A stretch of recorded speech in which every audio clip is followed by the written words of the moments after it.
In January 1995, Dan Lungren was sworn in for his second term as California's Attorney General.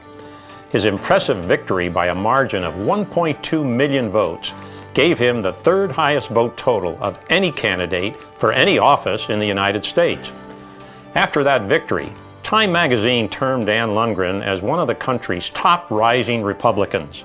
And the Orange County Register said, "On the rise is Attorney General Dan Lungren, whose upbeat outlook, open-armed style, and steadfast support of individual rights remind many here of Ronald Reagan." As much as we have faced a crisis in public safety in our country, we face an even greater crisis in values. The deterioration of the family, the glorification of violence, the breakdown in respect for the law and for one another, the lack of personal responsibility, and the shunning of the idea that individuals should be held responsible and accountable for their actions. The decline of these values has torn at our social fabric. And until we as individuals and as a society mend that social fabric, we will not be safe, we will not be prosperous, and we will not succeed in fully restoring that California dream. But let me tell you something else. I was born in California, so are my 3 children. I don't intend to leave. I think the bad guys ought to leave and the rest of us ought to stay here.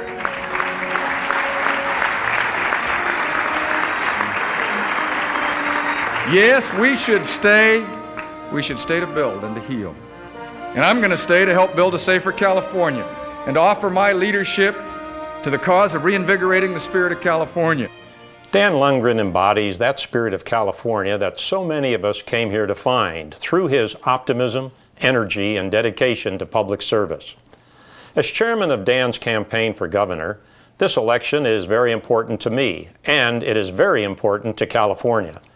This election is about what kind of California will we have as we move into the next century. Will it be one that looks to keeping California as the leadership state, or will we go back to the Jerry Brown days of small is beautiful and mediocrity is acceptable?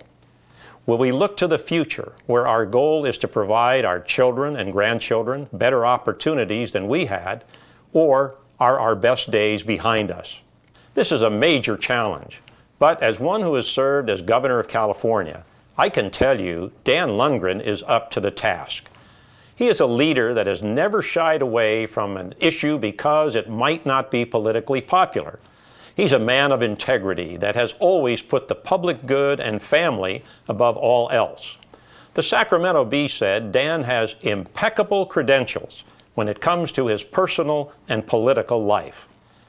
He's a man of experience.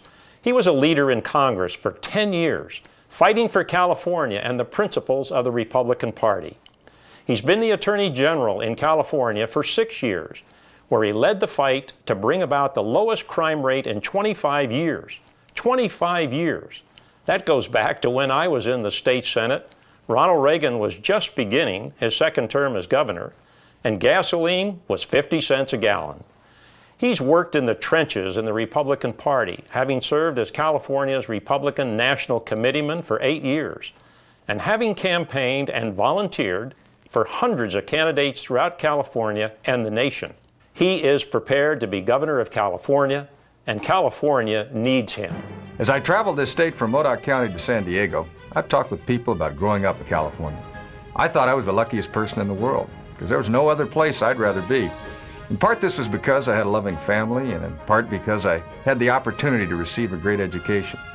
I had my faith as a Catholic and the support of the church, but in many ways it was because I was a Californian who was given the opportunity to believe that there were no limitations on my future. I was given the opportunity to believe that I could be the best that I could be. I was given the opportunity to believe that California's immense beauty was a metaphor for my dreams and aspirations. Well, I'm running for governor of California in 1998 because I still believe these things, because I want to restore that California dream and reinvigorate that spirit of California for every resident of this golden state. I want every child in California, whether he or she lives in South Central Los Angeles or the rural North, to believe he or she, too, can be the best that he can be, and for him or her to truly have the opportunity to reach his or her dreams and aspirations. I want nothing less than a rebirth of California, so that once again, it'll be a place where all citizens can be proud. A rebirth of California is a place where all our children receive a quality education and parents can have a choice of the schools their children attend. A rebirth of California is a place where the citizens, and especially our children, are safe from crime and drugs and gangs. A rebirth of California is a place where children don't have to sleep in their bathtubs or on the floor for fear of being hit by a stray bullet from a drive-by shooting. A rebirth of California is a place where businesses can prosper, free of overburdensome regulations and taxes, and create good jobs for a well-trained workforce. A rebirth of California as a place where one can be both pro-business and jobs and pro-environment. The beginning of our inspiration for this task is obvious. The 1998 election is about recreating the California dream for a generation that will live most of its life in the 21st century. You see, the year 2000 is California's sesquicentennial, the 150th anniversary of the establishment of this great state. So I dedicate this election to the rebirth of California greatness of which our forefathers dreamed 150 years ago.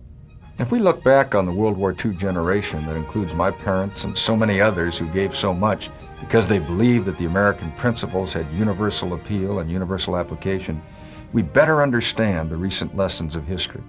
Without the dreams of that magnificent generation, no one would have ever believed that we would have teenagers in Tiananmen Square shouting the words and slogans of Jefferson and Lincoln instead of those of Mao.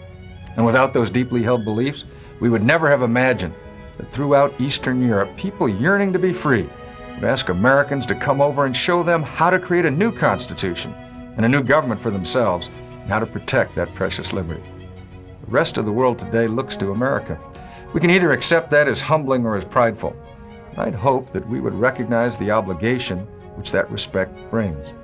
In this campaign, I hope that we'll all recognize and appreciate, as Americans and Californians, the obligation we have to better our community, our state, our nation, and the world. I want to work with you so that over the next couple of years, we'll once again show that California can lead the way in showing how the future campaigns in America will be run.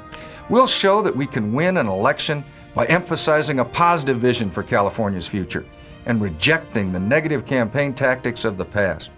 In this campaign, we'll be talking about real issues. We'll be talking about the future, yours and mine. We'll be talking about possibilities, not limitations, and we'll be talking about good rather than the evil in society. We'll talk about setting standards of achievement to which our children can aspire so that we can build them up, not tear them down. Some of you may remember I lost my first campaign for Congress in 1976 by 2,866 votes out of 200,000. And that later I earned the nickname Landslide Lungren from Governor Deukmejian, when in 1990 I won my first term as Attorney General by 28,906 votes out of more than 7 million cast. A key to that win in 1990 was the grassroots effort that was waged by the volunteers. And a key to that loss in 1976, I confess, was the fact that my supporters and I should have done far more at the grassroots level. I've always believed that grassroots are the heart and soul of any successful campaign, and this campaign in 1998 is going to be a return to the old-time traditional grassroots campaign. You might say, we're going back to the future. I got my start in politics when I was 6 years old, walking precincts for a neighbor in Long Beach who was running for Congress. I worked phone banks and stuffed envelopes while I was in grade school and high school. And as a young man just out of law school, I worked at the Republican National Committee, organizing the youth vote and helping coordinate some volunteer groups. Most recently, I served with the Grassroots Volunteers as California's National Committeeman for 8 years. Now, to be honest with you, I'm concerned that the TV-dominated and consultant-driven campaigns all around the country recently have shortchanged us as volunteers. So many of us and our neighbors are neither political pros nor TV or fundraising experts. We just want a chance to participate. Well, we're going to give everybody that chance. I firmly believe that the key to our success in 1998 will hinge on our ability to mobilize an army of tens of thousands of grassroots volunteers that will work for us in every community, every neighborhood, and every precinct in California. And that's exactly the kind of organization we're going to assemble. To date, we already have a core of over 4,000 grassroots volunteers for the Go for Governor Committee that George Deukmejian organized for me last year. And we're going to build upon that until we have a grassroots organization in California that's unprecedented. This, of course, is a large task, but it can certainly be done. We don't intend to make this an overly complicated organization. Rather, we'll have a simple chain of command that will be easy for all of you to be involved in. Well, I certainly agree with Dan. This must be a grassroots-based campaign.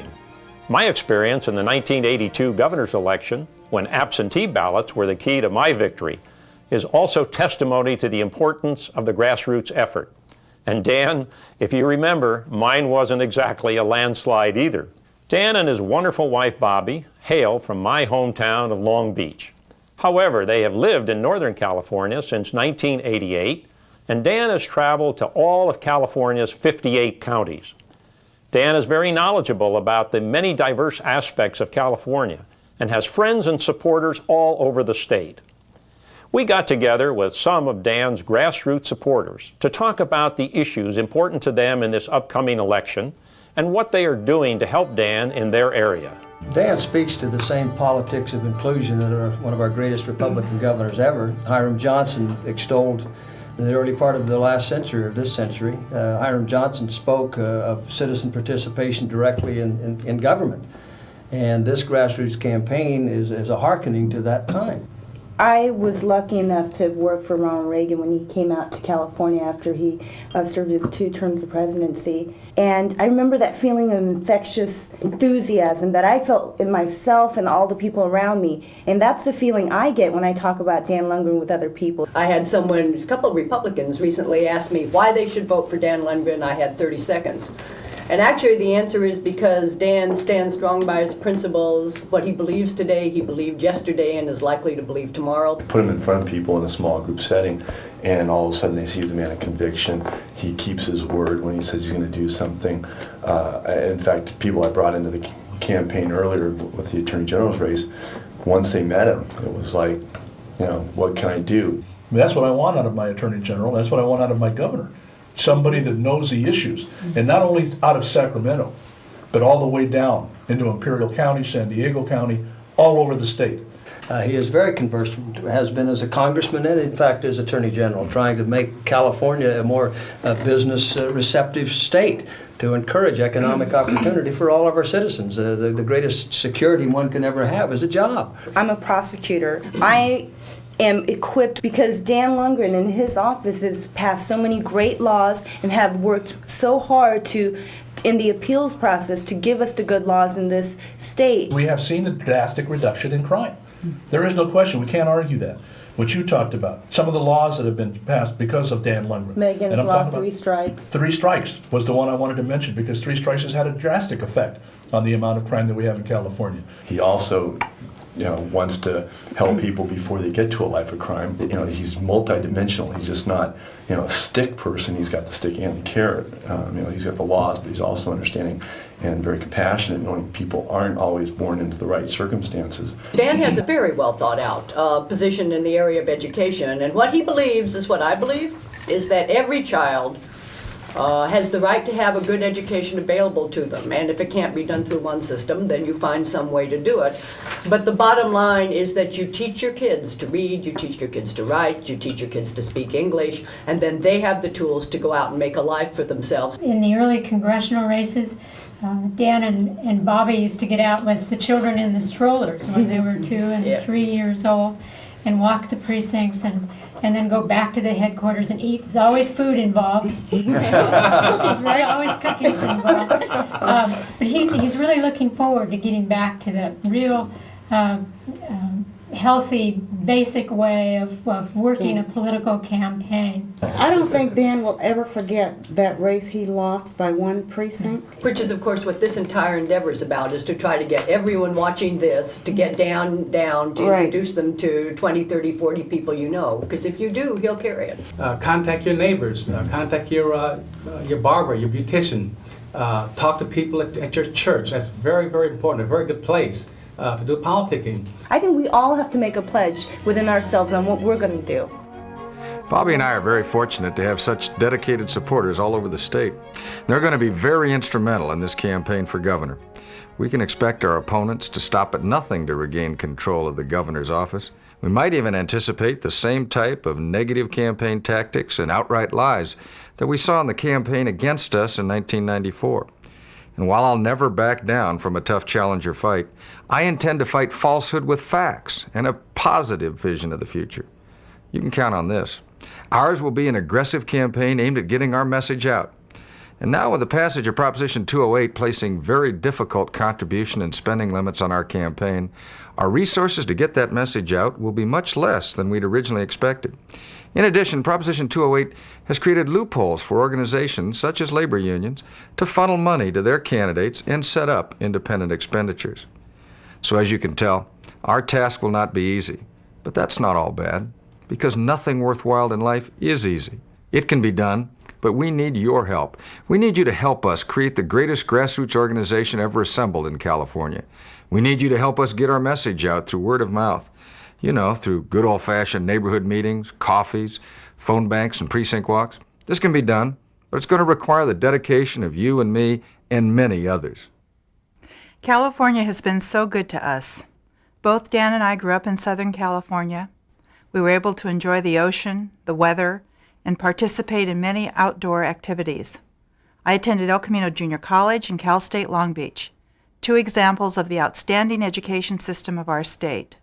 Our 3 children were born at Memorial Hospital in Long Beach. We have had many opportunities as natives of this great state to make our California dream come true.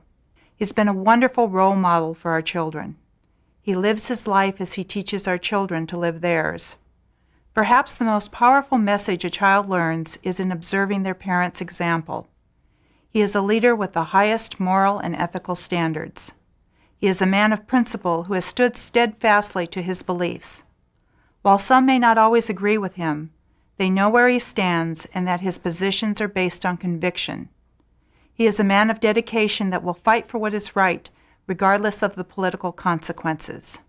After 10 years in Congress and 8 years as California's Attorney General, we are beginning our most important campaign as partners and as a team with our children and family.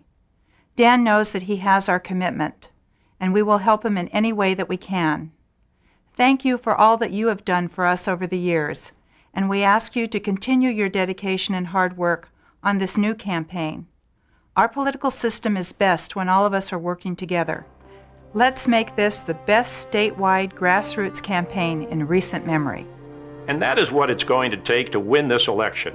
Dedication and hard work on everyone's part. However, as Dan said, we have in mind a simplified structure that will help all of us reach our goals. We have 5 main tasks we need you to help us with right away. Joanne? Thank you, Governor. First, recruit more Lungren volunteers in your area or throughout the state and sign them up with endorsement cards. If you need more cards, photocopy them or order more from the campaign. Who should you recruit? Well, use your imagination, but you can start with friends and neighbors, business associates, colleagues in clubs and civic organizations, as well as the Republican activists you may have worked with in the past. You also may be wondering, how do I recruit them? And that takes us to our second task. Show this video to your friends, family, and any and all of your associates. Make copies of the video and send it, along with endorsement cards, to these folks as well as your Christmas card list, your Rolodex list, and your associations and club rosters. If you can't copy it locally or at home, you can also order more copies of the video from the campaign.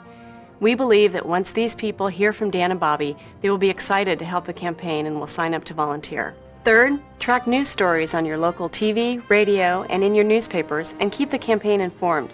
Send the campaign copies of news clips and video of TV news stories, if at all possible. This kind of tracking has played a key role in winning numerous elections by surfacing issues that may have otherwise gone unnoticed. It is also helpful to know if any of the Democrat opposition is visiting your area, what they are saying, and how they are received. Fourth, when you see an important issue arise in your local media that you think is not fairly reported, send a letter to the editor or call the radio and TV station and ask for equal time to present the other side of the issue. If you need help with how to do this, please call the campaign and we will assist. And fifth, please register more Republicans in your area. You can get registration forms at almost any government agency or your local party headquarters. It is never too early to start registering. Now see, that isn't too hard or complicated. If each and every one of our current volunteers really puts some effort into this, we will have that unprecedented grassroots organization that Dan was talking about. I appreciate all that you are doing and intend to do to help this campaign. And you know, George is right. This campaign will be won by those who work the hardest. I can tell you this much, nobody's going to outwork me.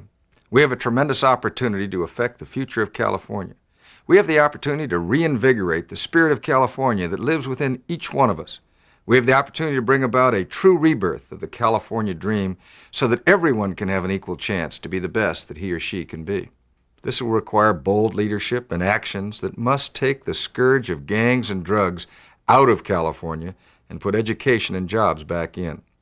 Working with you, I intend to be that leader and to take those actions. With your help and prayers, we will meet all of California's challenges.